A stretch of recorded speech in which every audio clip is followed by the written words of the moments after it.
Assalamualaikum warahmatullahi wabarakatuh. Innal hamdalillah nahmaduhu wa nasta'inuhu wa nastaghfiruh wa na'udzu billahi min shururi anfusina wa min sayyiati a'malina. May yahdihillahu fala mudhillalah wa may yudlil fala hadiyalah. Asyhadu an la ilaha illallah wahdahu la syarikalah wa asyhadu anna Muhammadan 'abduhu wa rasuluh. Ya ayyuhalladzina amanu taqullaha haqqa tuqatih wa la tamutunna illa wa antum muslimun.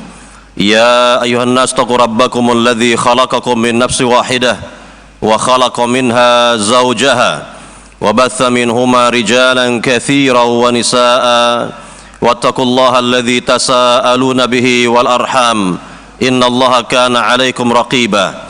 Ya ayyuhalladzina amanu taqullaha wa qulu qawlan sadida yuslih lakum a'malakum wa yaghfir lakum dhunubakum wa may yuti'illaha wa rasulahu faqad faza fawzan 'azima. Ma ba'd, fa inna asdaqal hadits kitabullah wa khairal hadi hadi Muhammadin sallallahu alaihi wasallam wa syarrul umuri muhdatsatuha wa kullu muhdatsatin bid'ah wa kullu bid'atin dhalalah wa kullu dhalalatin finnar. Para jamaah yang dimuliakan Allah Subhanahu wa taala, alhamdulillahilladzi bi ni'mati tatimmus shalihat. Segala puji bagi Allah yang dengan nikmat-nikmatnya terlaksana amal-amal salih. Para jamaah yang dimuliakan Allah Subhanahu wa taala, kita akan mengkaji biidznillah taala kitab Al-Arba'in Nawawiyah, buah karya Al-Imam Nawawi rahimahullahu taala. Dan pada sore hari ini kita akan memulai kajian perdana dari kitab tersebut dengan izin Allah Subhanahu wa taala. Para jamaah yang dimuliakan Allah Subhanahu wa taala, terlebih tentunya kita akan mengenal sedikit berkaitan dengan Al-Imam Nawawi rahimahullahu taala, walaupun memang sudah banyak dari para asatidzah menyampaikan biografi beliau rahimahullahu taala. Tidak ada salahnya kita sampaikan kembali biografi singkat dari Al-Imam An-Nawawi rahimahullahu ta'ala. Para jamaah yang dimuliakan Allah Subhanahu wa ta'ala, kita pertama mengenal beliau berkaitan dengan nasab beliau rahimahullahu ta'ala. Beliau adalah Yahya bin Sharaf bin Mirri Hasan bin Husain bin Hizam An-Nawawi Abu Zakaria Muhyiddin. Ya, sekali lagi ana ulangi, beliau adalah Yahya bin Sharaf bin Mirri Hasan bin Husain bin Hizam An-Nawawi Abu Zakaria Muhyiddin. Nah, beliau ini dilahirkan di negeri atau daerah Nawa namanya, yang terletak di selatan dari Damaskus pada bulan Muharram tahun 631 Hijriah. Ya, perlu diingat pada bulan Muharram tahun 631 Hijriah. Nah, ini tentang nasab beliau dan lahirnya beliau rahimahullahu ta'ala. Kemudian para jamaah yang dimuliakan Allah Subhanahu wa ta'ala, berkaitan dengan Imam Nawawi ini, beliau rahimahullahu ta'ala berpindah ke negeri Damaskus. Kemudian beliau belajar di madrasah Ar-Rawahiyah dan menimba ilmu di negeri tersebut sampai beliau mencapai kepada umur tadris, yakni mengajar, ya, sampai beliau menjadi seorang guru. Kemudian berkaitan dengan akhlak beliau rahimahullahu ta'ala, beliau adalah orang yang dikatakan aliman rabbaniyan, kemudian zahidan fid dunia, orang yang sangat zuhud dalam kehidupan dunia, wara, ya, kemudian berwibawa, dan beliau beliau rahimahullah taala ya sangat menerapkan amar ma'ruf nahi munkar dalam kehidupannya. Nah, ini berkaitan dengan akhlak beliau secara umum. Beliau adalah orang yang sangat alim, sangat wara' dan seterusnya, memiliki akhlak yang mulia sekali. Kemudian para jamaah yang dimuliakan Allah Subhanahu wa taala, berkaitan dengan kedudukan beliau rahimahullah, beliau adalah seorang alim, seorang ulama yang memiliki kedudukan yang sangat tinggi, dihormati oleh seluruh para ulama di zamannya ya. Sebagai contoh misalnya, di antara sanjungan atau pujian para ahli ilmu kepada beliau rahimahullah yang dikatakan oleh Syekh Qutbuddin Al-Yunini rahimahullah ta'ala, dikatakan kana auhad zamani fil ilmi wal wara'i wal ibadati wat taqalluli wa khushunatil aish, bahwa beliau rahimahullah ta'ala adalah termasuk ya, satu-satunya orang di zamannya itu yang mulia dari si ilmu, dari sikap wara', ibadah dan kesederhanaan ya, hidup yang sangat-sangat sederhana sekali. Nah, kemudian kita dengarkan yang kedua dari Syekh bin Farah rahimahullah, di mana beliau menjelaskan tentang Al-Imam Nawawi ini rahimahullah. Kata beliau, Asy-Syaikh Muhyiddin qad sara ila 3 maratib, bahwa Syekh Muhyiddin An-Nawawi ini telah mencapai kepada 3 tingkatan. Kata beliau, kullu martabah law kanat li syakhsin la shuddat ilaihi rihal, setiap tingkatan apabila ingin dicapai oleh seorang maka akan berpayah-payah dia untuk mencapai tingkatan tersebut. Yang pertama al-ilm ya, tingkatan ilmu. Yang kedua az-zuhdu, tingkatan zuhud ya, dalam kehidupan dunia ini.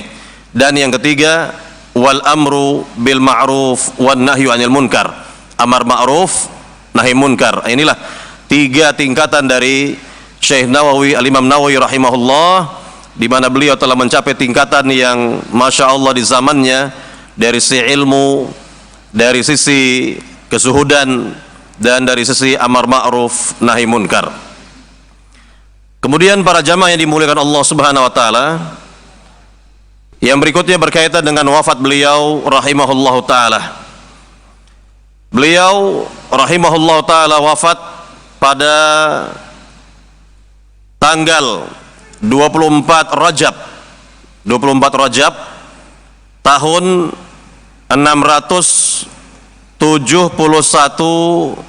Hijriyah ya, 671 Hijriyah ya, kurang lebih beliau rahimahullah ta'ala berumur ketika wafatnya itu sampai 45 tahun ya, 45 tahun rahimahullah ta'ala.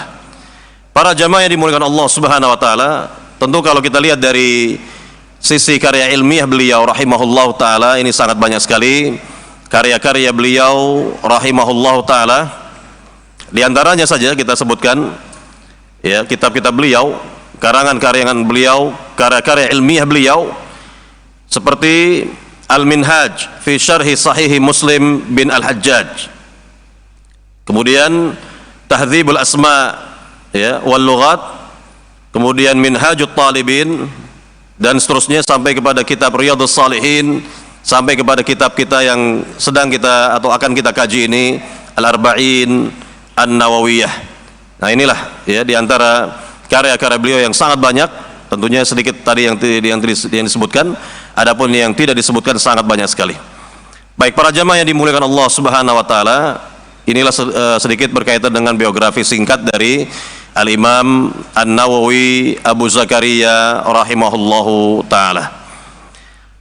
Para jamaah yang dimuliakan Allah Subhanahu wa ta'ala, berkaitan dengan kitab beliau ini, kitab Al-Arba'in Nawawiyah, Al-Imam Nawawi memberikan muqaddimah, memang memberikan muqaddimah tentang kitab Al-Arba'in ini, di mana beliau rahimahullahu ta'ala menjelaskan ya, berkaitan dengan yakni tujuan dari menulis karya ilmiah ini, mengumpulkan 40 hadis yang kesemuanya itu merupakan kaidah-kaidah yang sangat mulia dalam agama ini, ya, kaidah-kaidah yang sangat mulia sekali dalam agama ini. Dan selain dari beliau rahimahullahu taala juga mengumpulkan 40 hadis, ya, ada yang yakni dalam cabang fikih, ada yang dalam cabang ini, dalam itu dan sebagainya. Ya, inilah berkaitan dengan usaha dari para ulama di masa dahulu. Adapun Imam Nawawi mengumpulkan hadis-hadis yang menjelaskan tentang, ya, agama Islam, berkaitan dengan akidah, berkaitan dengan ibadah, berkaitan dengan ini dan itu dan sebagainya, halal dan haram dan lain sebagainya, yakni keterangan yang mencakup semua bidang agama. Inilah yang beliau kumpulkan pada, ya, karya ilmiah beliau ini, Al-Arba'in An-Nawawiyah. Para jamaah yang dimuliakan Allah Subhanahu wa taala,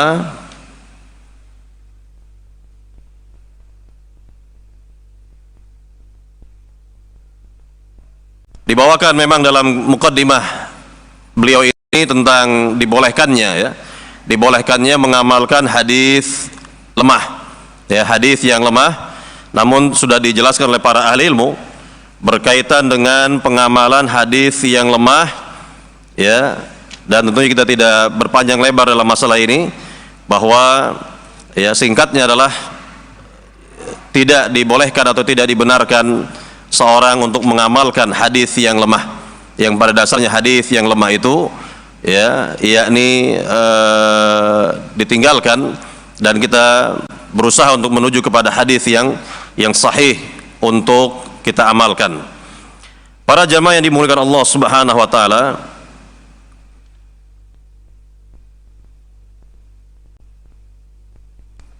kita masuk kepada hadis yang pertama, ya. Kita masuk kepada hadis yang pertama dari Al-Arba'in Nawawiyah ini, hadis yang sangat mulia. Kita bacakan terlebih dahulu al-haditsul awal, hadis yang pertama, an Amiril Mu'minina Abi Hafsin Umar bin Al-Khattab radhiyallahu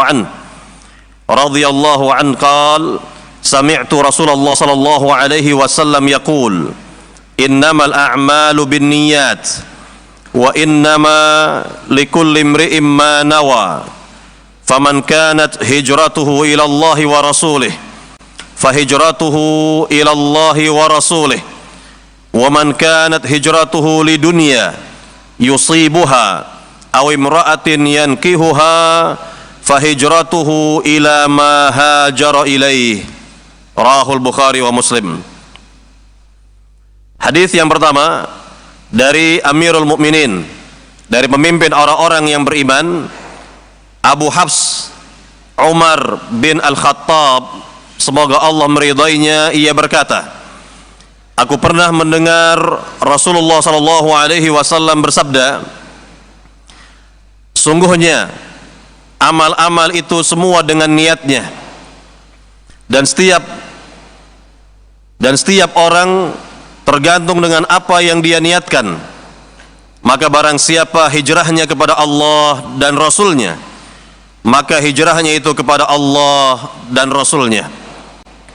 Dan barang siapa hijrahnya kepada dunia yang akan dia raih, atau kepada wanita yang akan ia nikahi, maka hijrahnya itu kepada apa yang ia niatkan tersebut. Hadis riwayat Bukhari dan Muslim.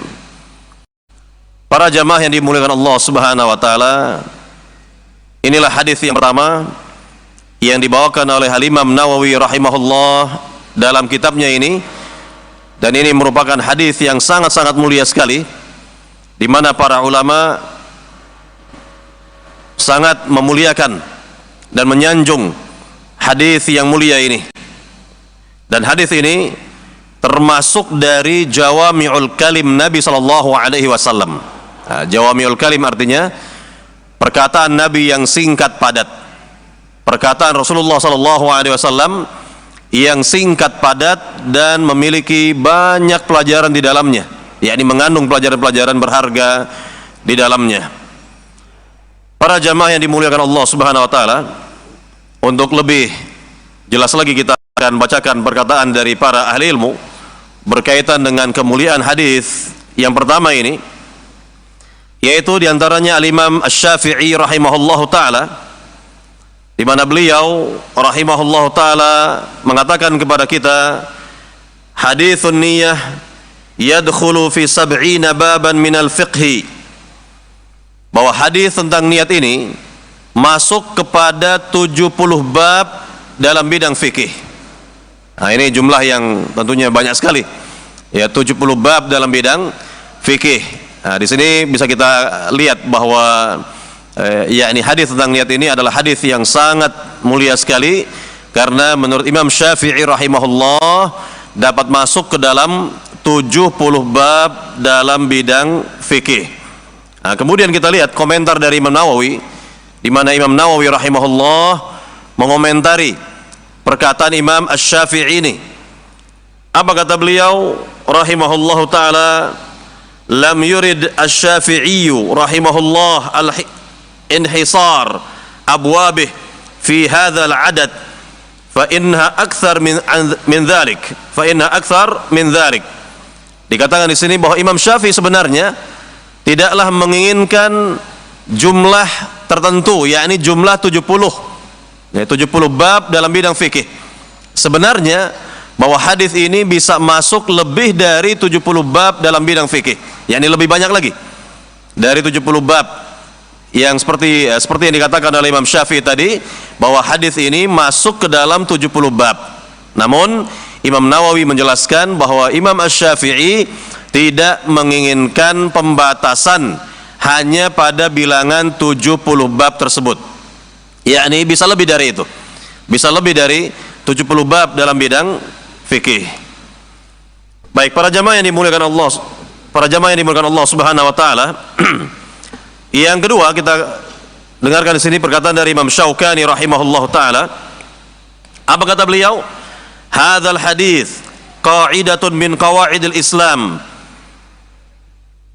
hatta qila innahu thuluthul ilm. Bahwa hadis ini merupakan kaidah dari kaidah-kaidah agama Islam, dan hadis ini bisa dikatakan sebagai sepertiga dari ilmu, ya, sepertiga dari ilmu.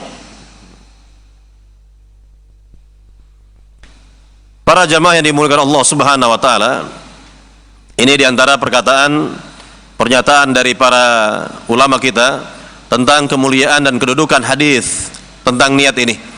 Bahkan diantara para ulama membawakan hadis innamal a'malu binniyat ini dalam kitab-kitab mereka, Nah, diantaranya Imam Nawawi dalam kitab yang sedang kita bahas ini, Al-Arba'in Nawawiyah, ditempatkan oleh beliau sebagai hadis yang pertama. Kemudian jauh sebelum beliau rahimahullah, seperti Imam Al-Bukhari rahimahullah, menempatkan hadis innamal a'malu binniyat sebagai hadis pertama dalam kitab sahih beliau, yaitu dalam pembahasan kitab Bad'il Wahyi, ya, dalam bab kaifa kana bad'ul wahyi ila Rasulillah sallallahu alaihi wasallam, itu bab bagaimana permulaan wahyu itu turun kepada Nabi sallallahu alaihi wasallam. Nah, dibawakan oleh Imam Al-Bukhari rahimahullah dalam kitab sahihnya sebagai hadis yang pertama. Ini menunjukkan bahwa, ya, hadis yang mulia ini sebagai dasar sekali dalam amalan seorang muslim, dalam perbuatan seorang muslim, apapun yang akan dia kerjakan, apapun yang akan dia lakukan, maka sudah pasti berkaitan erat dengan niatnya, ya, berkaitan erat dengan niatnya. Innamal a'malu binniyat. Baik, para jamaah yang dimuliakan Allah Subhanahu wa taala, kemudian yang berikutnya kita akan jelaskan. Ini ada pertanyaan, yakni apakah hadis tentang niat ini, innamal a'malu binniyat, ya, yakni keluar hadis ini apakah dengan sebab, ya, seorang yang dikatakan muhajir Ummi Qais, ya, yakni apakah hadis tentang niat ini innamal a'malu binniyat, ya, dikeluarkan oleh Nabi sallallahu alaihi wasallam, apakah dengan sebab seorang laki-laki yang berhijrah untuk menikahi Ummu Qais? Ini pertanyaan ya. Ini sebuah pertanyaan. Maka jawabannya adalah tentu tidak demikian. Ya, tentu tidak demikian, bahwa hadis ini secara umum saja Nabi sallallahu alaihi wasallam menjelaskan kepada para sahabat, kepada umat Islam, bahwa seluruh amal-amal itu tergantung dengan niatnya. Ya, tergantung dengan niatnya. Para jamaah yang dimuliakan Allah Subhanahu wa taala, memang di antara kaum muslimin mengira bahwa hadis ini ya sababul wurudnya adalah karena seorang laki-laki yang ingin ya menikahi Ummu Qais, dia hijrah ya untuk menikahi Ummu Qais. Ya. Para jamaah yang dimuliakan Allah Subhanahu wa taala,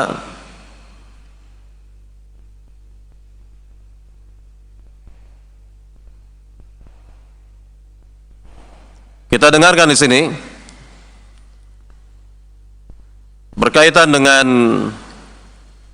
perkataan di antara para sahabat ya secara umum berkaitan dengan hijrah ini.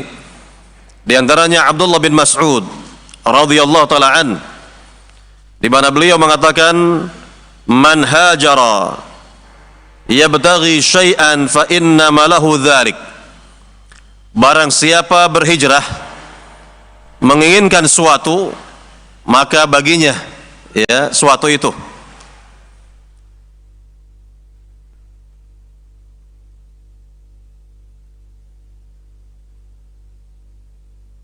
Kemudian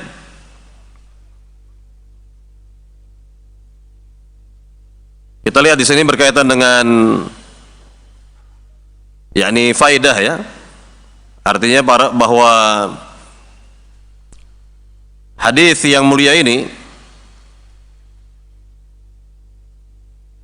di antara para ahli ilmu atau di antara orang lah ya, yakni mencari apa sebab ya, yakni hadis ini yakni dikeluarkan begitu. Ya, di antara faedah bahwa untuk mencari sababul wurud dari sebuah hadis atau riwayat dalam rangka memahami hadis, dalam rangka memahami hadis Nabi sallallahu alaihi wasallam. Ya. Ada perkataan dari Al-Imam Ibnu Daqiq Al-Id, beliau mengatakan rahimahullah, bayanu sababin nuzul tariqun qawi fi fahmil Quran. Yakni untuk menjelaskan sababun nuzul dari turunnya ayat adalah satu jalan atau cara untuk memahami Al-Quran Al-Karim. Ya. Kemudian juga perkataan dari Syekhul Islam Ibnu Taimiyah kita dengarkan di sini, ma'rifatu sababin nuzul tu'inu ala ma'rifatil ayah. Mengetahui sababun nuzul akan membantu seorang untuk memahami ayat yang turun kepada Nabi sallallahu alaihi wasallam. Baik para jamaah yang dimuliakan Allah Subhanahu wa taala, ini berkaitan dengan ya semuanya pertanyaan tadi, yakni apakah sekali lagi bahwa hadis ini sababul wurudnya adalah karena seorang laki-laki yang ingin menikahi Ummu Qais, dia berhijrah untuk menikahi Ummu Qais, maka jawabannya adalah tidak benar ya, karena ya tidak ada keterangan yang sahih yang demikian yang mengatakan bahwa adanya seorang laki-laki berhijrah untuk ya menikahi Ummu Qais. Baik para jamaah yang dimuliakan Allah Subhanahu wa taala, kita lihat kepada makna hadis ini. Hadis innamal a'malu binniyat. Yang pertama, Nabi sallallahu alaihi wasallam mengatakan kepada kita innamal a'malu ya, innamal a'malu binniyat. Sungguhnya amal-amal itu tergantung dengan niatnya. Ya, tergantung dengan niatnya. Ya. Nah, di sini bisa kita lihat innamal a'malu ya, bahwa susunan kata ini memang dikatakan yufidul hasr. Ya, yufidul hasr, yaitu ya ada semacam pembatasan ya berkaitan dengan amal-amal. Ya, berkaitan dengan amal-amal. Nah, kemudian kita lihat bahwa secara umum ini semua amal-amal, apakah itu ya amal lisan, amal anggota tubuh atau amal hati, semuanya, nah, semuanya ini berkaitan dengan niatnya. Maka Nabi SAW mengatakan secara umum, innamal a'malu binniyat, ya, innamal a'malu binniyat. Ya, sungguhnya amal-amal itu tergantung dengan niatnya. Para jamaah yang dimuliakan Allah Subhanahu wa taala,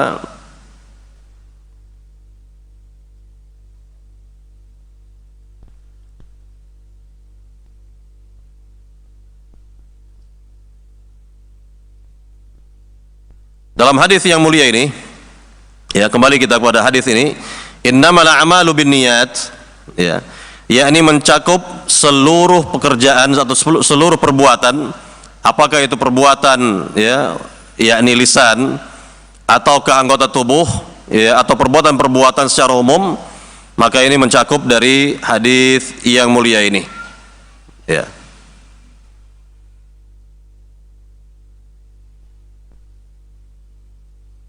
Nah, kemudian kalau kita lihat dari kelanjutan hadis ini, innamal a'malu binniyat wa innamal likulli imri'in ma nawa. Sungguhnya amal-amal itu semua tergantung dengan niatnya, dan setiap orang tergantung pula dengan apa yang dia niatkan. Ya, tergantung dengan apa yang dia niatkan. Yakni berkaitan dengan, ya, amal-amalnya seluruhnya. Kita dengarkan di sini keterangan dari Al-Imam Ibnu Rajab rahimahullahu taala, ya, fal amalu fi nafsihi salahu wa fasaduhu wa ibahatuhu bihasab an-niyah al-hamilah alaihi al-muqtadiyah liwujudih. Ya, jadi amal itu sendiri baik dan buruknya, ya, tergantung dengan niat, ya, dengan niat, ya, artinya bahwa apa yang berkaitan dengan amal seorang hamba, baik atau buruknya amal tersebut, ya, tergantung dengan niatnya. Wa thawabul amil wa iqabuhu wa salamatuhu bihasab an-niyah allati sara biha al-amal salihan aw fasidan aw mubahan. Ya. Dan berkaitan dengan pahala dari amal, ya, ataupun hukuman dari apa yang dikerjakan, ya, maka berkaitan pula dengan niatnya. Apakah amal tersebut, ya, yakni amal yang dikatakan amal salih atau amal yang rusak, ya, maka semua berkaitan dengan niatnya. Baik para jamaah yang dimuliakan Allah Subhanahu wa taala. Nah, di sini kita lihat, ya, di mana Nabi yang mulia sallallahu alaihi wasallam ingatkan kepada kita semua, ya, apa kata Nabi yang mulia, faman kanat hijratu ilallahi wa rasulih, maka barang siapa yang hijrahnya kepada Allah dan Rasulnya, fa hijratuhu ilallahi wa rasulih, hijrahnya tersebut kepada Allah dan Rasulnya. Nah, ini menunjukkan tentang kemuliaan niat yang ikhlas, niat yang benar, ikhlas karena Allah Subhanahu wa taala, akan diberikan pahala yang besar oleh Allah Subhanahu wa taala. Jadi barang siapa niatnya itu lillahi ta'ala, karena Allah Subhanahu wa ta'ala, ya, untuk, ya, mencapai ridha Allah Subhanahu wa ta'ala, mendapatkan ganjaran dari Allah Subhanahu wa ta'ala, pahala Allah Subhanahu wa ta'ala, maka jelas, ya, amalnya ini adalah ikhlas karena Allah Subhanahu wa ta'ala, diganjar oleh Allah Subhanahu wa ta'ala. Kemudian kebalikannya, ya, kebalikannya di sini Nabi yang mulia sallallahu alaihi wasallam mengatakan, wa man kanat hijratuhu lidunya yusibuha, ya, dan barang siapa yang hijrahnya itu karena dunia akan dia raih, aw imra'atin yankihuha, atau karena wanita yang akan dia nikahi, fa hijratuhu ila ma hajara ilaih, maka hijrahnya itu kepada apa yang dia niatkan. Nah, jadi Nabi hanya mengatakan seperti itu, ila ma hajara ilaih. Ya, Nabi tidak mengatakan seperti sabdanya sebelumnya, ya, fa hijratuhu ilallahi wa rasulih, kan begitu, diulang kembali seperti itu. Nah, untuk yang kedua ini, Nabi mengatakan fahijratu ila ma hajara ilaih, maka hijrahnya tersebut kepada apa yang dia niatkan. Ini menunjukkan tentang hinanya niat tersebut, hinanya niat yang tidak ikhlas karena Allah Subhanahu wa taala, bukan karena Allah, ya, bukan karena Allah Subhanahu wa taala. Baik, para jamaah yang dimuliakan Allah Subhanahu wa taala, kita lihat pembahasan berkaitan dengan niat. Ya, pertama tentang definisi niat. Ini sudah menjadi bahasa kita, ya. Yakni niat, ya, niat dalam yakni bahasa atau secara lughatan adalah al-qasdu, yakni tujuan. Ya, tujuan. Jadi kalau seorang sudah berniat, ya, melakukan ini, melakukan itu artinya dia bertujuan. Ya, berniat ini artinya dia bertujuan, ya, untuk melakukan amal tersebut misalnya. Nah, ini berkaitan dengan makna niat itu sendiri, ya, makna dari niat itu sendiri. Adapun dalam makna, ya, istilahan atau syar'an dikatakan memang lam yadha syara' lin niyah ta'rifan khasan biha. Artinya bahwa agama ini tidak yakni memberikan, ya, definisi secara khusus berkaitan dengan niat, ya, karena memang, ya, semua sudah mengetahui apa makna niat itu sendiri, yakni tujuan. Jadi kalau seorang sudah berniat A, B, C, ya, maka itulah tujuan dia. Itulah tujuan dia. Ini berkaitan dengan, ya, definisi niat. Jadi kembali kepada maknanya secara lughawi, secara bahasa, yaitu, ya, al-qasdu, yaitu tujuan. Baik, para jamaah yang dimuliakan Allah Subhanahu wa taala, berkaitan dengan masalah niat ini, jelas, ya, semua para ahli ilmu menjelaskan bahwa mahallun niyah al-qalbu. Tempat niat itu adalah kalbu. Artinya bahwa tidak ada, ya, pelafazan atau pengucapan niat itu dengan lisan. Ya, tidak ada. Ini tidak ada contoh dari Nabi, tidak ada contoh dari para sahabat radhiyallahu taala anhum ajma'in bahwa mereka melafazkan niat dengan lisan mereka. Yani dalam berbagai ibadah. Dalam berbagai ibadah, apakah salat, ya, siyam, ataupun ibadah-ibadah yang lain, tentu niat itu dikembalikan kepada al-qalb. Ya, ini karena niat itu adalah amalan hati, pekerjaan hati, bukan pekerjaan lisan, bukan amalan lisan. Ya, jadi berkaitan dengan niat adalah, ya, bertempat di hati dan bukan diucapkan dengan lisan. Baik, para jamaah yang dimuliakan Allah Subhanahu wa taala,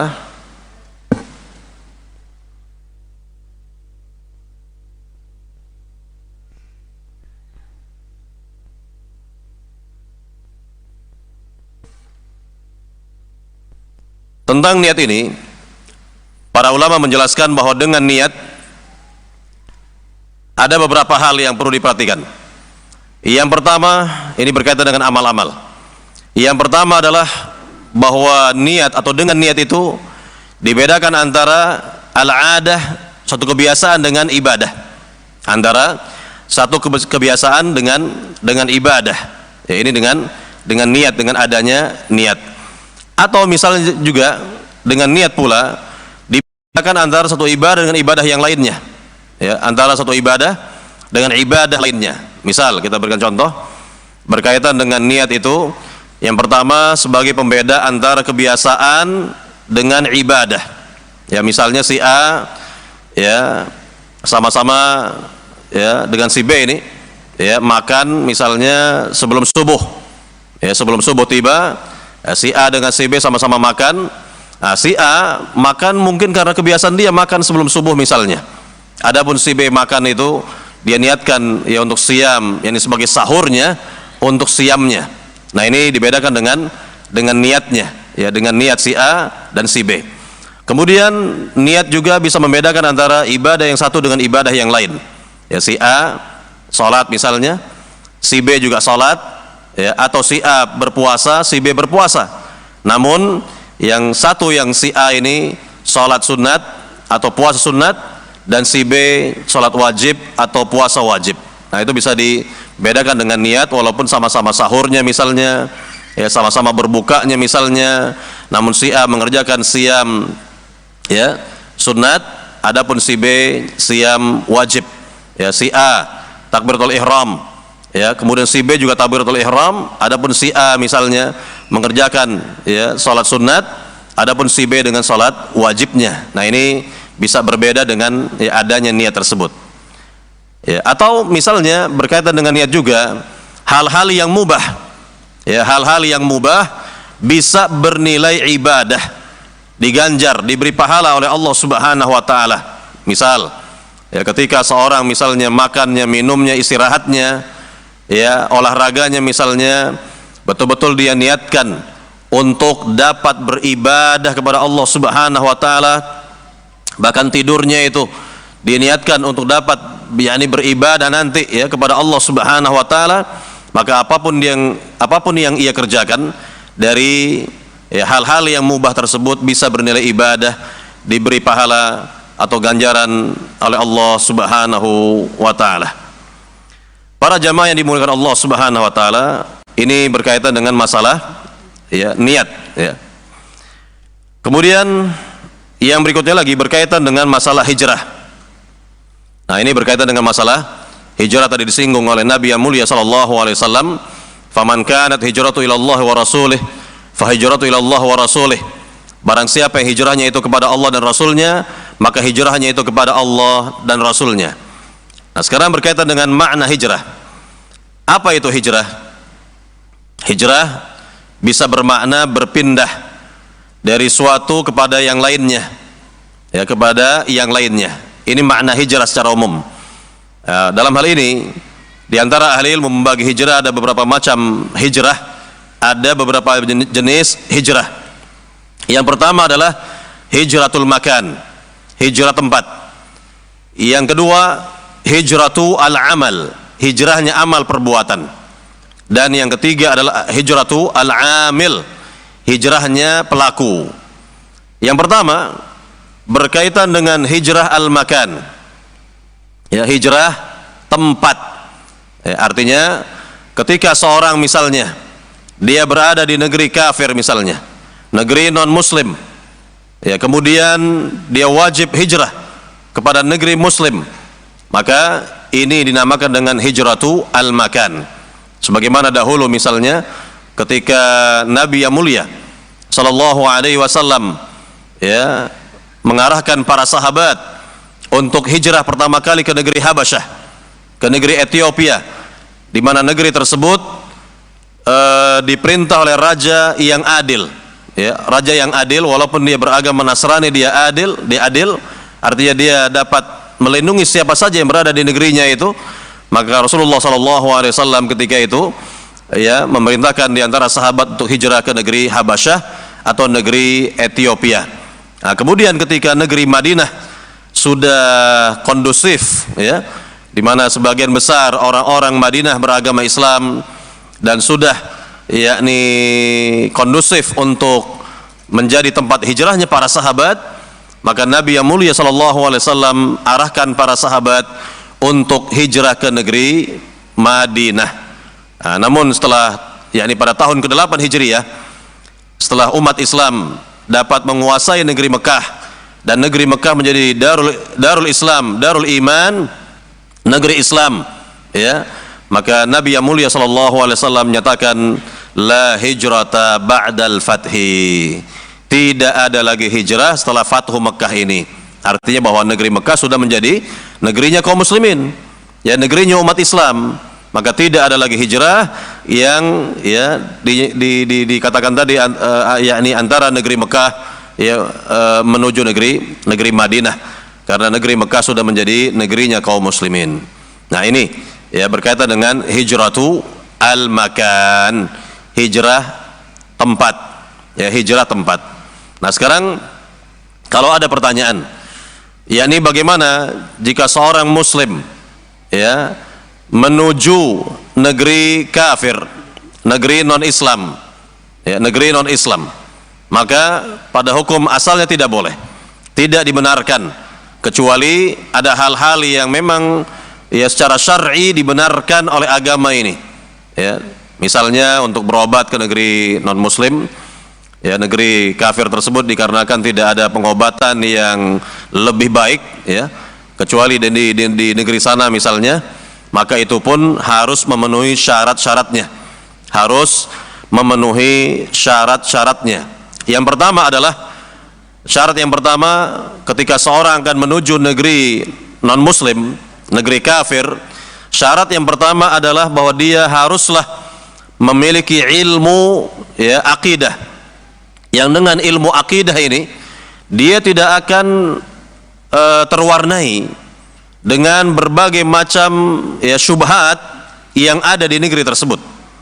Ya, tidak akan terwarnai, tidak akan, ya, masuk kepada syubhat-syubhat yang ada di negeri tersebut, karena jelas bahwa negeri-negeri seperti itu sudah dipastikan, ya, banyak sekali syubhat-syubhat, ya, yang dapat masuk kepada siapa saja, ya, dan ini perlu diwaspadai karena apabila syubhat sudah masuk kepada seorang akan sulit keluar dari dirinya, ya.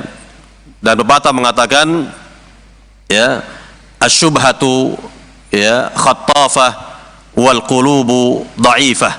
Syubhat itu cepat menyambar, sedangkan hati lemah. Sedangkan hati kita ini lemah. Nah, ini yang pertama. Kemudian yang kedua, syarat yang kedua harus memiliki agama yang kuat. Dikarenakan di negeri seperti itu banyak syahwat, ya, banyak sekali syahwat. Nah, tanpa agama yang kuat, tanpa bekal agama yang kuat, maka seorang akan terkena dengan syahwat yang ada di negeri tersebut. Ya, ini yang kedua. Ya, ini yang kedua. Kemudian para jamaah yang dimuliakan Allah Subhanahu wa taala, ya, paling tidak inilah dua syarat yang harus terpenuhi. Yang pertama adalah memiliki ilmu akidah yang kuat agar tidak terkena, ya, berbagai macam syubhat yang ada di sana. Dan yang kedua, ya, yakni memiliki agama yang kuat agar tidak terkena syahwat yang ada di sana.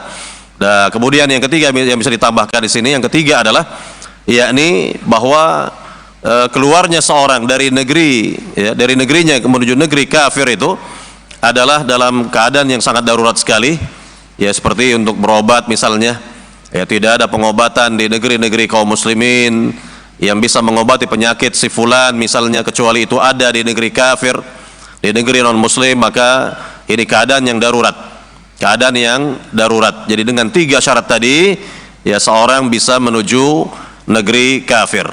Nah, kemudian kalau ada yang bertanya, bagaimana kalau misalnya tujuan seorang muslim menuju negeri kafir adalah untuk jalan-jalan misalnya, tamasya misalnya, ya, dan yang semisalnya, maka jelas yang seperti ini terlarang. Yang seperti ini terlarang dan tidak dibenarkan untuk menuju negeri seperti itu, karena tidak ada, yakni tiga syarat tadi tidak terpenuhi, ya, tiga syarat tersebut yang tadi telah disebutkan.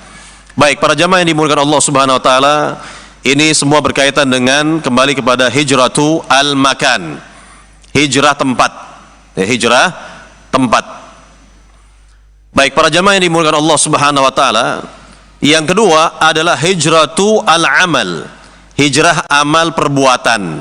Artinya ketika seorang, ya, dahulunya berbuat kesyirikan, berbuat bid'ah, berbuat, ya, dosa dan maksiat, kemudian dia bertaubat, maka dia berhijrah menuju tauhid, dia berhijrah menuju sunnah Nabi sallallahu alaihi wasallam, dia berhijrah menuju, ya, amal-amal salih, dia hiasi sisa-sisa kehidupannya, ya, dengan bertauhid kepada Allah Subhanahu wa taala, untuk bertauhid kepada Allah Subhanahu wa taala, ya, kemudian untuk ittiba' kepada sunnah Nabi sallallahu alaihi wasallam, kemudian untuk juga memperbanyak amal-amal salih, memperbanyak amal-amal salih. Jadi betul-betul dia telah menyesal, ya, dari kesyirikannya dahulu, telah menyesal dari bid'ahnya dahulu, telah menyesal dari dosa-dosanya dahulu, kemudian juga dia telah, ya, meninggalkan semua, ya, apa yang tadi telah disebutkan, ya, meninggalkan kesyirikannya, meninggalkan bid'ah, meninggalkan perbuatan-perbuatan dosa dan maksiat, maka dia sekarang menuju kepada tauhidnya, menuju kepada sunnah nabinya, menuju kepada amal-amal salih. Nah, inilah yang dimaksud dengan hijrah amal perbuatan, hijratu al-amal. Dan ini terus sampai seseorang diwafatkan oleh Allah Subhanahu wa taala, dan hendaknya dia bisa bersikap istiqamah dalam hal ini, sebagaimana Allah berfirman dalam surat Fussilat ayat 30, innal ladzina qalu rabbuna Allah tsumma istaqamu tatanazzalu alaihimul malaikah alla takhafu wa la tahzanu wa abshiru bil jannati allati kuntum tu'adun. Artinya, orang-orang yang berucap Rabb kami hanyalah Allah, kemudian mereka istiqamah. Nah, ini yang diperlukan. Istiqamah di atas tauhid. Istiqamah di atas tauhid. Ya, orang-orang yang berucap Rabb kami adalah Allah, kemudian mereka istiqamah, yakni istiqamah di atas tauhid, apa kata Allah? Akan turun kepada mereka malaikat. Nah, pertanyaan, kapan turunnya malaikat? Ketika si hamba ini dalam keadaan naza', menghadapi sakaratul maut. Menghadapi sakaratul maut, turun para malaikat menghibur. Dalam hadis Al-Barra bin Azib, Nabi SAW menerangkan turunnya para malaikat kepada hamba tersebut dengan wajah mereka yang berseri-seri. Ma'ahum al-kafan wal hanut minal jannah. Mereka membawa kain kafan dan wangi-wangian dari surga.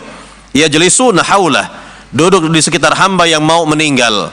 Seraya berkata, apa tadi kata Allah? Para malaikat berkata dalam firman Allah tadi, alla takhafu, janganlah kalian takut, yakni jangan takut menghadapi kematian. Wala tahzanu, jangan bersedih. Ya, jangan bersedih, yakni jangan bersedih ketika engkau akan meninggalkan duniamu, keluargamu, hartamu, jangan bersedih. Wa abshiru bil jannati allati kuntum tu'adun, justru bergembiralah dengan surga yang telah Allah janjikan untuk dirimu. Nah, inilah ya, yakni keutamaan-keutamaan bagi hamba yang istiqamah dalam amal tauhidnya ini. Ya, yakni ketika akan wafat, ketika akan meninggalkan dunianya, ya, malaikat menghibur si hamba, dan ini keutamaan yang besar dari Allah Subhanahu wa taala.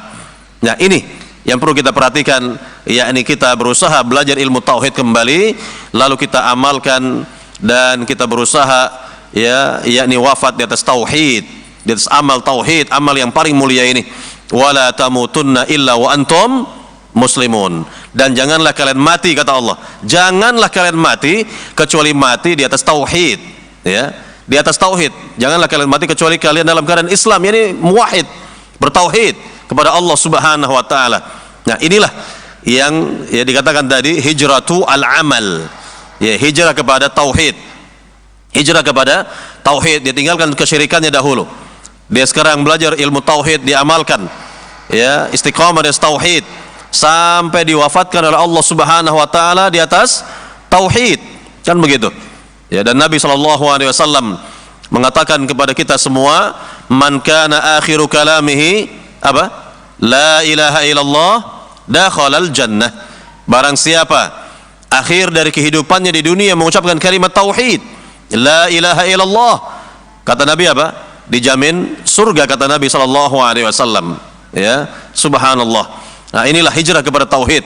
Harus ya, setiap hamba siapapun dia haruslah menuju kepada tauhid, hijrah kepada tauhid, dan ini yang akan membahagiakan dia dalam kehidupan dunia sampai akhirat. Hijrah kepada tauhid, dan wafatnya pun di atas tauhid, di atas kalimat la ilaha illallah yang dia amalkan dalam kehidupan sehari-hari. Kemudian hijrah kepada sunnah Nabi, hijrah kepada ittiba, ya, mencontoh Rasulullah sallallahu alaihi wasallam. Dan Allah Subhanahu wa taala telah menegaskan dalam ayat yang mulia, ya, qul in kuntum tuhibbunallaha fattabi'uni yuhibbukumullah wa yaghfir lakum dzunubakum wallahu ghafurur rahim. Dalam surat Ali Imran ayat 31. Katakanlah wahai Muhammad, ya, seandainya kalian mengklaim mencintai Allah, maka ikutilah aku. Siapa aku di sini? Rasulullah sallallahu alaihi wasallam. Nah, jadi ayat ini dikatakan oleh para ulama sebagai ayatul imtihan, ayat yang menguji, mengetes siapa saja yang di dunia ini ngaku-ngakunya mencintai Nabi, maka dia harus ittiba.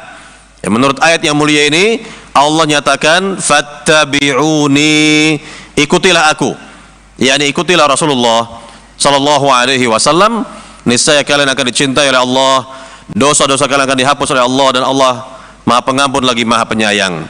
Jadi kalau ya selama di dunia hanya di lisan saja, ya, hanya di lisan saja saya cinta Nabi, kami cinta Rasul, ini pengakuan belaka.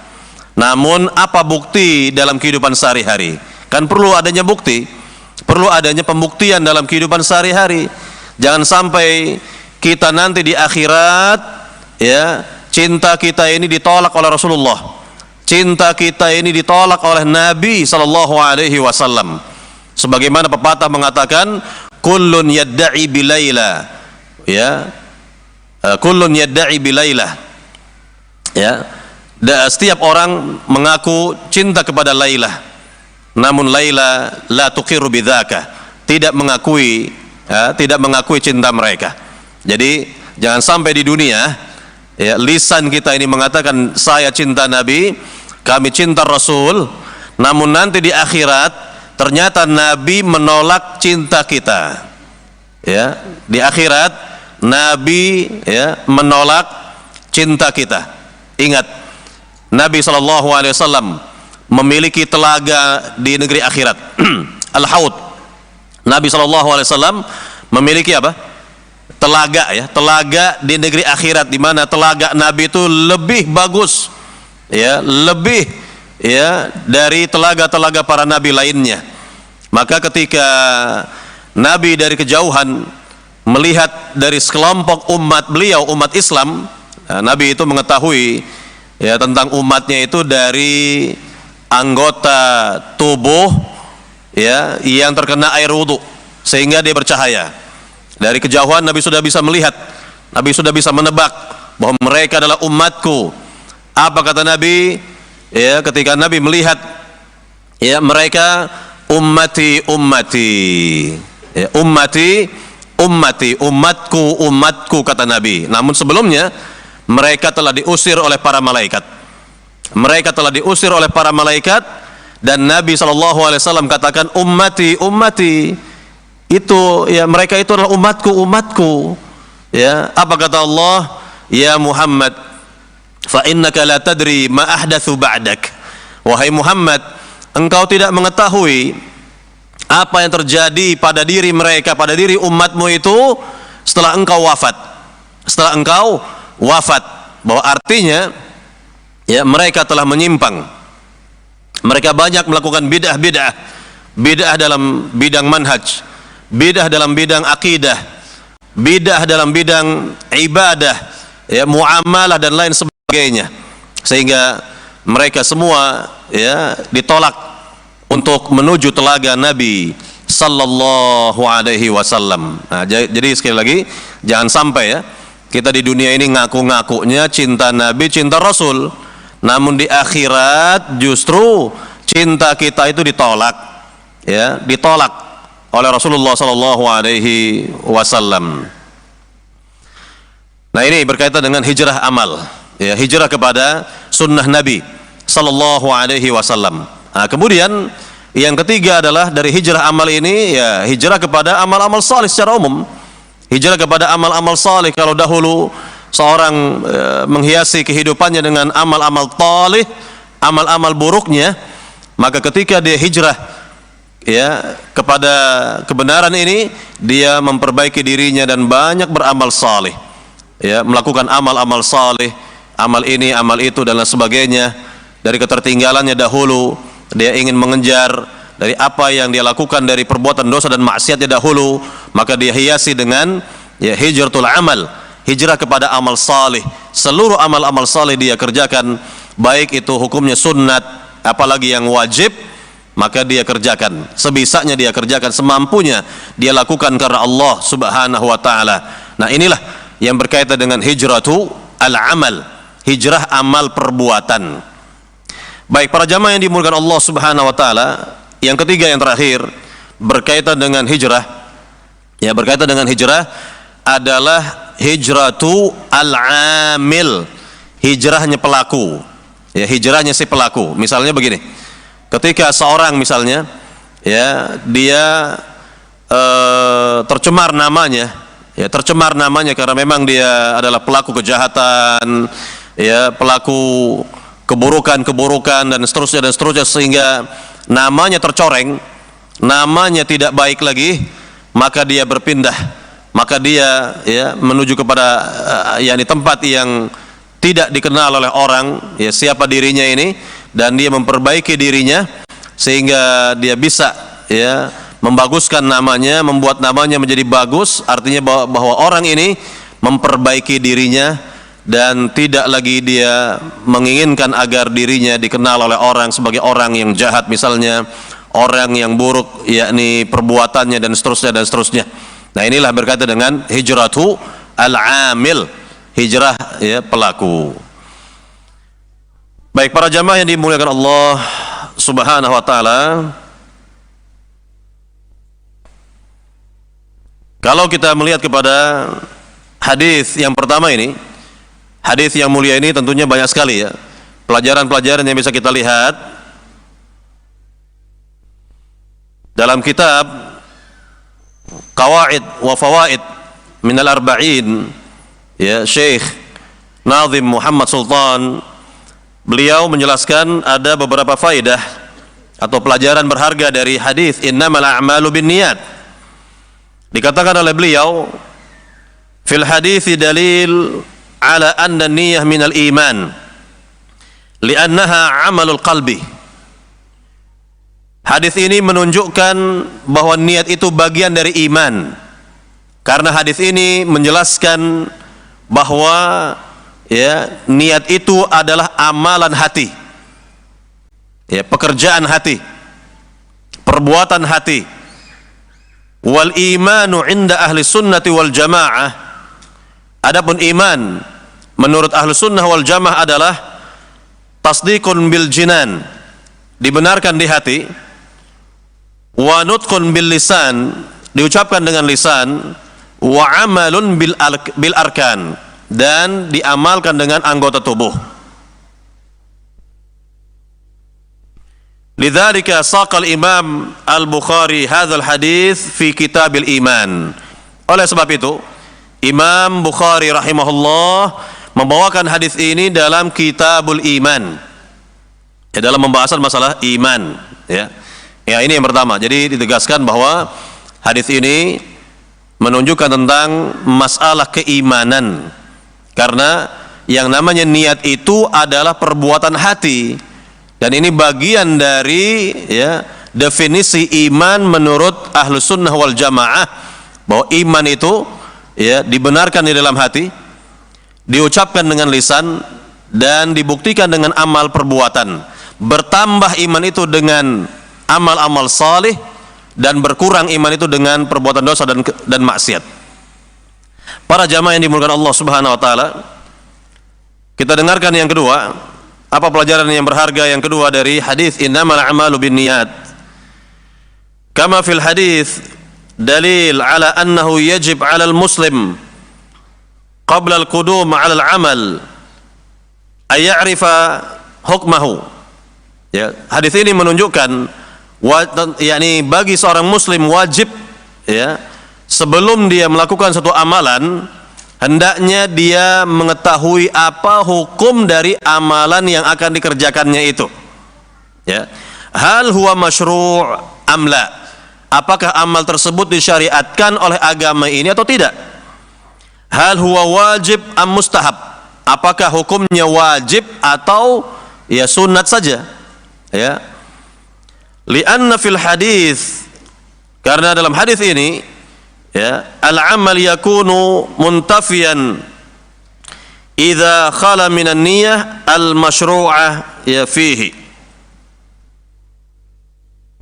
Karena dalam hadis ini menunjukkan, ya dalam hadis yang mulia ini menunjukkan apabila seorang ketika melakukan amal perbuatan tanpa disertakan dengan niatnya yang benar, ya maka tidak akan diterima oleh Allah Subhanahu wa taala. Artinya begini, ya misal seorang yakni tanpa niat dia melakukan suatu, tanpa niat dia melakukan amal ini amal itu, maka sia-sia perbuatannya. Atau misalnya niatnya terbalik, ya niatnya terbalik, mestinya dia mengerjakan puasa wajibnya, ya puasa wajibnya seperti puasa qadha misalnya bagi wanita, ya namun niatnya adalah puasa sunat. Niatnya adalah puasa sunat, maka ini terbalik. Ya, tidak benar yang seperti ini. Ya. Nah, ini berkaitan dengan masalah niat ini diperhatikan sekali lagi. Ya. Kemudian yang ketiga dikatakan wal hadits yadullu ala ishtiratin niyyah fi a'malit ta'at. Hadis ini menunjukkan tentang disyaratkannya niat dalam seluruh amal-amal ketaatan. Yakni seluruh amal-amal salih haruslah dengan niatnya itu. Ya. Wa anna ma waqa'a min al-a'mal biduniha ghair mu'tad bihi. Dan apa yang terjadi dari amal-amal tanpa niat itu maka tidak akan dihitung oleh Allah Subhanahu wa taala, tidak akan diterima oleh Allah Subhanahu wa taala. Jadi kalau misalnya seorang melakukan amal-amal baik ya, amal-amal saleh, amal-amal kebaikan, ini itu, namun sayang ya, misalnya ya tanpa niat, misalnya tadi dikatakan tanpa niat, maka tidak akan dihitung oleh Allah, tidak akan dilihat oleh Allah Subhanahu wa taala. Atau kebalikannya, misalnya ketika seorang melakukan amal kecil, amalnya tidak seberapa, tapi niatnya benar, niatnya ikhlas karena Allah Subhanahu wa taala, niatnya itu lurus ya karena Allah Subhanahu wa taala, maka akan diberi pahala yang besar. Pahala yang besar oleh Allah Subhanahu wa taala. Nah, ini semua berkaitan dengan masalah niat. Jadi masalah niat ini masalah yang dasar, masalah yang pokok, masalah yang mendasar. Maka seluruh niat-niat kita dalam beribadah kepada Allah hendaknya kita luruskan kembali, kita ikhlaskan karena Allah Subhanahu wa taala. Karena memang inti ajaran agama Islam itu adalah ikhlas, ikhlas ya, ikhlasul ibadah, ikhlasun niyyah fil ibadah, ikhlas dalam niat ya, dalam beribadah kepada Allah Subhanahu wa taala. Ikhlas karena Allah dalam seluruh ibadah. Jadi inilah yang perlu kita perhatikan berkaitan dengan masalah ya niat.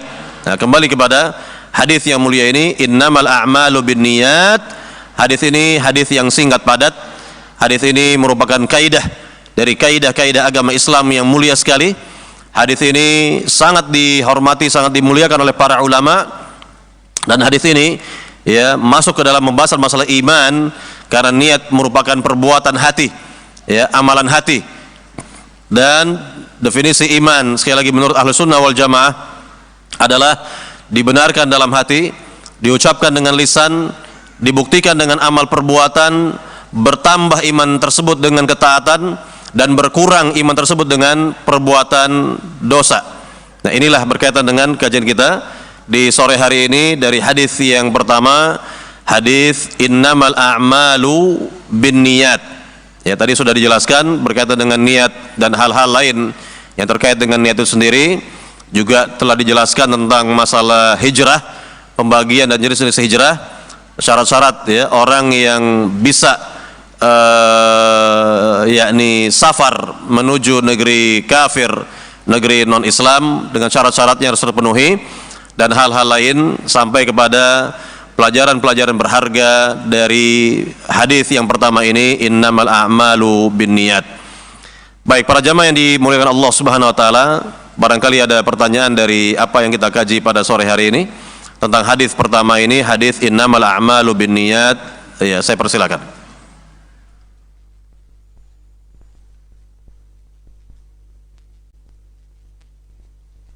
Ada pertanyaan dari jamaah?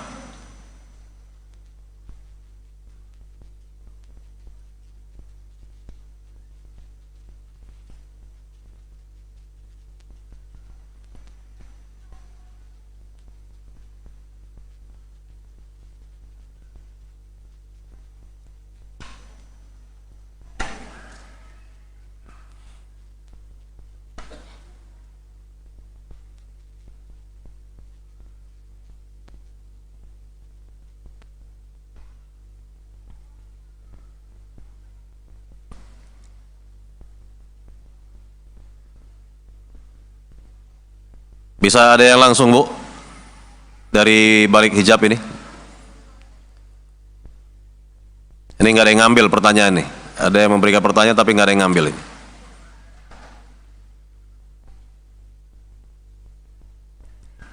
Silakan, kalau ini ada yang ingin langsung silakan.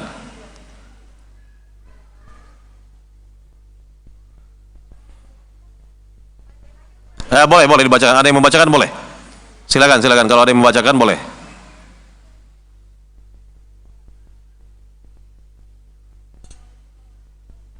Waalaikumsalam warahmatullahi wabarakatuh.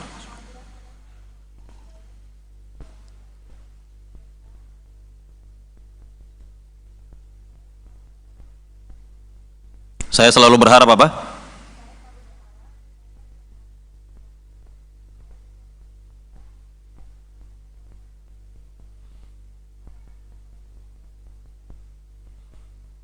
Baik, berkaitan dengan seorang yang melakukan amal ibadah, amal-amal salih, ya, bersedekah dan lain sebagainya, ya.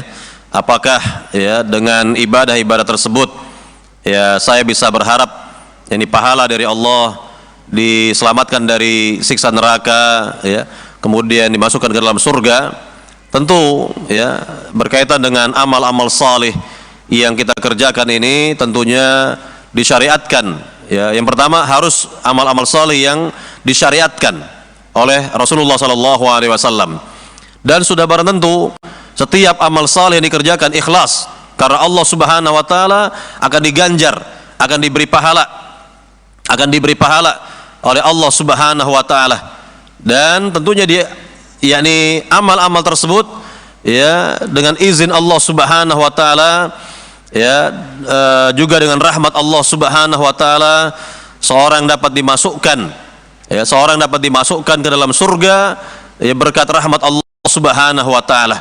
Adapun amal-amalnya itu yang akan menentukan kedudukannya nanti di surga kelak, ya, di surga kelak.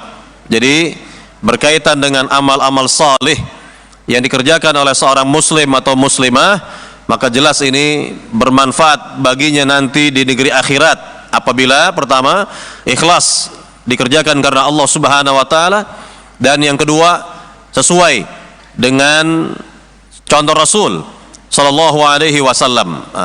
Di antara dalil yang bisa kita lihat, yakni ayat yang terakhir dari surat Al-Kahfi, Allah Subhanahu Wa Taala berfirman, "Faman kana yarju liqa'a rabbih falyamal 'amalan salihan wa la yusyrik bi'ibadati rabbih ahada."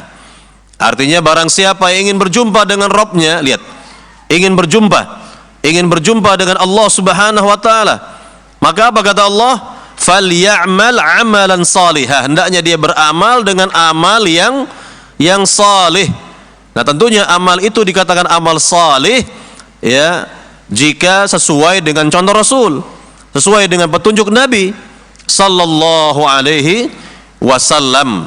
Ya, ada di antara para ahli ilmu menjelaskan hadis innamal a'malu binniyat, yaitu di antara penjelasannya adalah innamal a'malu salihah binniyatis salihah. Ya, yakni hanya saja amal yang salih itu tergantung dengan niat yang salih. Ya, amal yang salih yakni amal yang sesuai dengan contoh Rasul, dan niat yang salih adalah apabila ikhlas karena Allah Subhanahu Wa Taala. Nah, kembali kepada ayat yang mulia tadi, faman kana yarju liqa'a rabbih falyamal 'amalan salihan wa la yusyrik bi'ibadati rabbih ahada. Hendaknya dia beramal salih kata Allah, ya, yaitu sesuai dengan contoh Rasul, dan yang kedua adalah tidak berbuat syirik kepada Allah dengan apapun juga, alias yakni bertauhid, ikhlas karena Allah Subhanahu Wa Taala, betul-betul dikerjakan ikhlas karena Allah Subhanahu Wa Taala. Jadi amal-amal saleh itu, ya, jika terpenuhi dua syarat yang tadi telah disebutkan, tentu akan mendapatkan pahala yang besar di sisi Allah Subhanahu Wa Taala. Dan tentunya masuknya seorang hamba ke dalam surga Allah adalah karena rahmat dari Allah Subhanahu Wa Taala. Adapun amal-amal salihnya itu yang akan menentukan nanti kedudukannya, derajatnya di surga, ya, di dalam surga.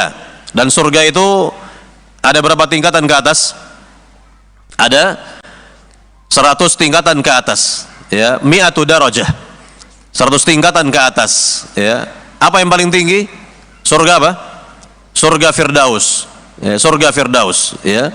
Maka Nabi yang mulia sallallahu alaihi wasallam mengatakan kepada kita semua, idza sa'altumullahal jannata fas'aluhul firdausa fa innahu a'lal jannah wa awsatuha wa minhu tufajjar anharul jannah, kata Nabi.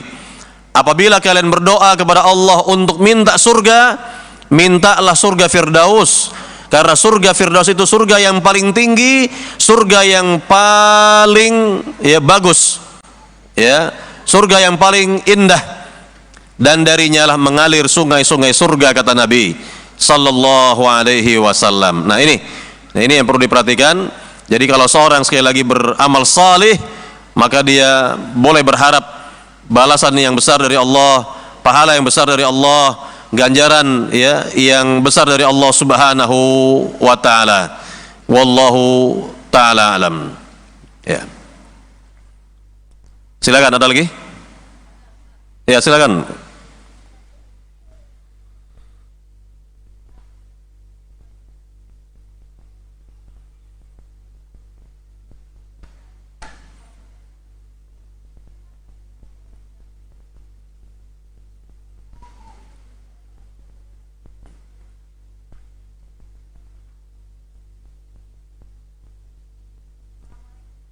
Waalaikumsalam warahmatullahi wabarakatuh. Silakan.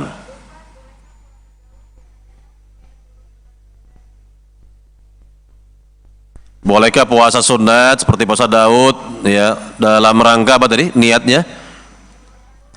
Menguruskan badan gitu ya. Wah ini ya Masya Allah seperti ini. Artinya tentu pertama kita perlu tegaskan lagi bahwa seluruh amal-amal itu ikhlas saja karena Allah sudah, yakni mengharapkan pahala dari Allah, tidak ada embel-embel yang lain, tidak ada embel-embel yang lain. Walaupun memang benar memang benar secara kesehatan bahwa puasa itu menyehatkan, memang benar.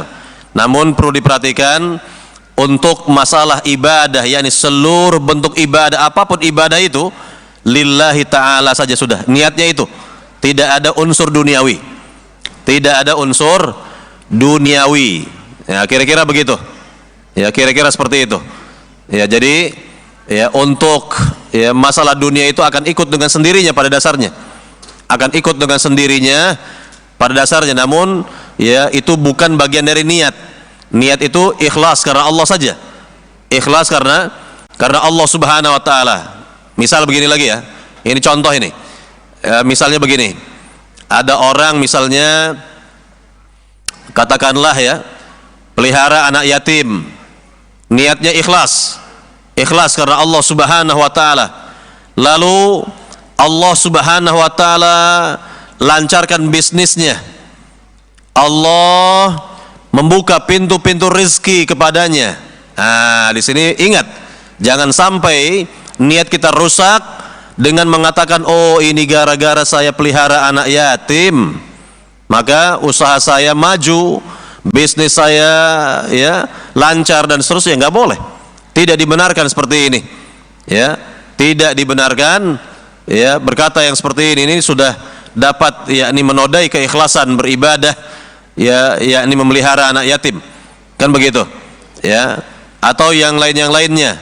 Misalnya juga contoh, seorang bersedekah hari ini 10.000, nggak taunya besok ada yang ngasih 1 juta, lalu dia berkata, oh ini gara-gara kemarin saya infak 10.000. Jangan, nggak boleh, tidak dibenarkan seperti ini. Ini dapat merusak keikhlasan beribadah kepada Allah Subhanahu wa taala.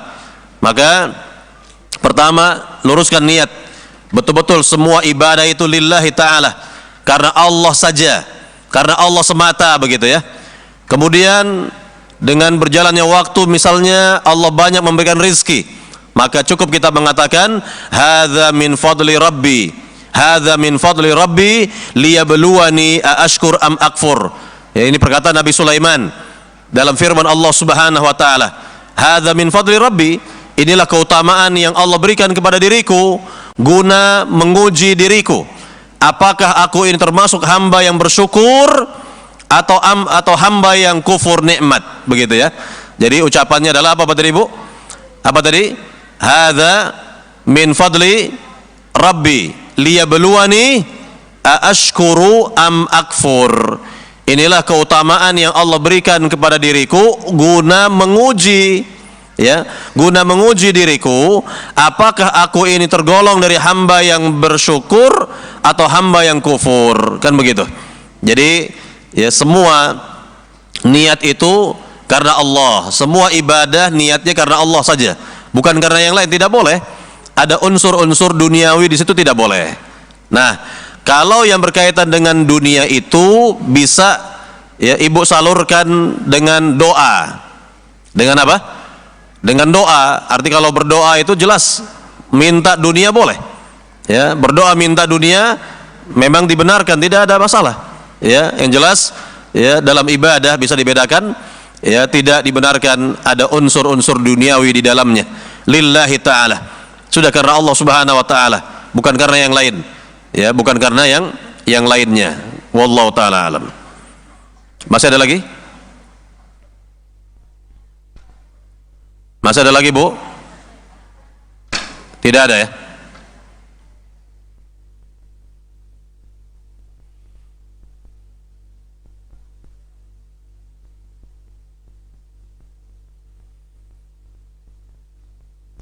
Barangkali terakhir, ada pertanyaan terakhir?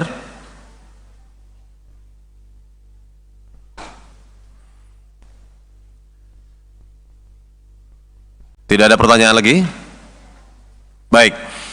Baik para jamaah yang dimuliakan Allah Subhanahu wa taala, kalau memang tidak ada pertanyaan kembali, tidak ada pertanyaan lagi, kita akhiri sampai di sini. Mudah-mudahan kajian kita yang singkat ini bermanfaat bagi kita semua, bisa kita fahami, bisa kita amalkan.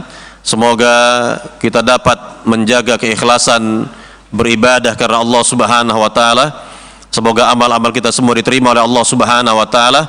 Semoga Allah Subhanahu wa taala wafatkan kita semua di atas tauhid dan di atas sunnah Nabi SAW. Semoga Allah Subhanahu wa taala banyak memberikan ganjaran kepada kita semua di negeri akhirat. Amin amin ya rabbal alamin. Kita akhiri dengan doa penutup majelis. Subhanakallahumma wa bihamdik, asyhadu an la ilaha illa ant, astaghfiruka wa atubu ilaik. Assalamualaikum warahmatullahi wabarakatuh.